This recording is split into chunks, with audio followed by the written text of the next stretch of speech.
So I'm going to just read the end of the crucifixion account according to Mark. I think to technically follow the 14 stations you would jump around from gospel to gospel, but we'll just stick with Mark.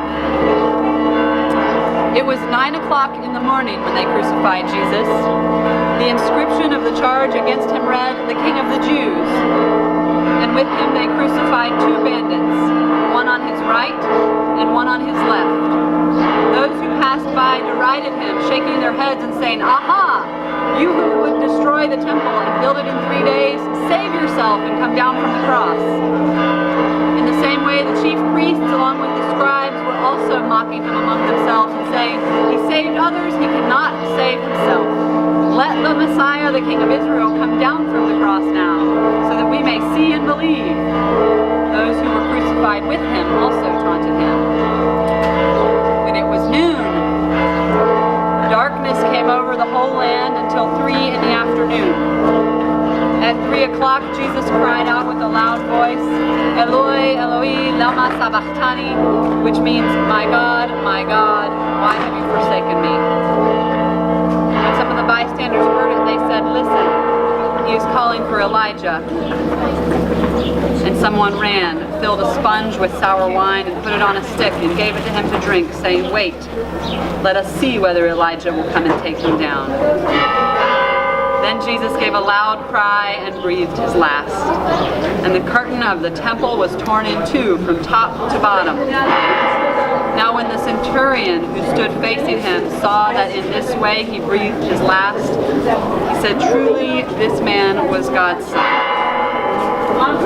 When evening had come, and since it was the day of preparation, that is, the day before the Sabbath, Joseph of Arimathea, who was a respected member of the council, who was also himself waiting expectantly for the kingdom of God, went boldly to Pilate and asked for the body of Jesus.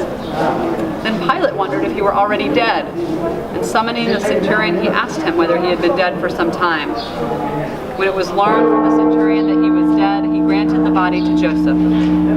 Then Joseph bought a linen cloth, and taking down the body, wrapped it in the linen cloth, and laid it in a tomb that had been hewn out of the rock.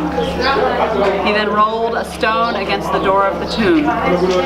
Mary Magdalene and Mary, the mother of Joseph, saw where the body was laid. I'm going to continue. When the Sabbath was over, Mary Magdalene and Mary, the mother of James, and Salome brought spices so they might go and anoint him. And very early on the first day of the week, when the sun had risen, they went to the tomb. They had been saying to one another, "Who will roll away the stone for us from the entrance to the tomb?"